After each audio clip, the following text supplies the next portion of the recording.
Collectors have long been willing to shell out huge sums of money on unique items such as paintings, baseball cards, and vintage cars. But now, collectible items have moved into the digital space in the form of NFTs, or non-fungible tokens. So what exactly are NFTs, and why are they suddenly being sold for millions? NFTs, known as Nifties by insiders, are a type of digital asset. Ownership of these tokens is recorded on a blockchain, a digital ledger using similar technology to the networks that underpin Bitcoin and other cryptocurrencies. But unlike currencies, where every token is of equal value and could be swapped for any other, NFTs have unique qualities which stop them from being interchangeable or fungible.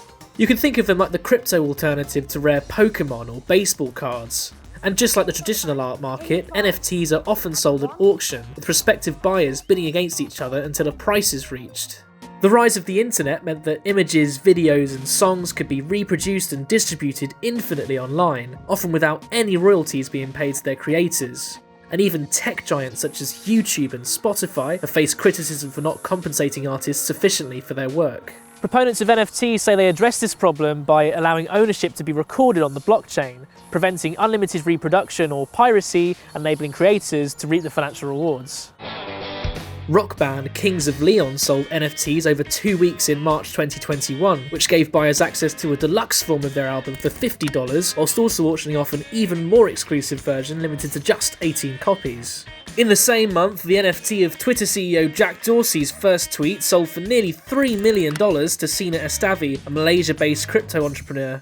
Meanwhile, art dealers are also getting in on the action, with auction house Christie's running an auction for a virtual work from the artist Beeple, which eventually sold for nearly $70 million. But NFTs aren't a totally new phenomenon. CryptoKitties, a virtual pet game based on the blockchain Ethereum, was so popular in 2017 that they clogged up the network of the cryptocurrency Ether.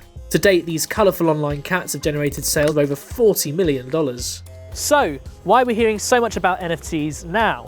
The coronavirus pandemic played a big role in the NFT boom. In 2020, the total value of NFT transactions quadrupled to $250 million, and the market looks set to grow further in 2021. That's in no small part because of stay-at-home restrictions that resulted in most people spending a lot more time on the internet, and many having spare cash on hand as in-person spending opportunities were limited. It's a trend with parallels in the rise of retail traders betting on GameStop and other historically unloved stocks promoted on the Reddit board Wall Street Bets.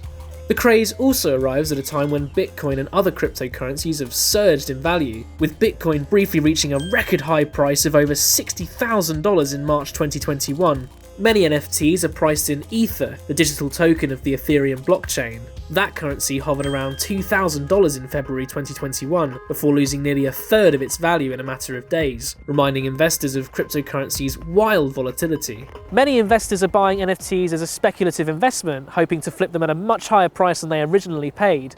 But a growing number of people are also holding NFTs long-term as collectibles. Major brands including the NBA and Formula One have launched projects centered around NFTs which can be collected or traded. And people are also finding other uses for NFTs such as virtual real estate and video games. Nevertheless, the NFT space has been met with skepticism from some creators and investors.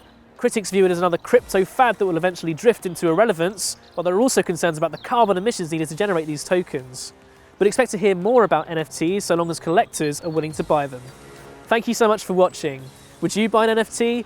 Let us know in the comments section, and don't forget to subscribe. Bye for now.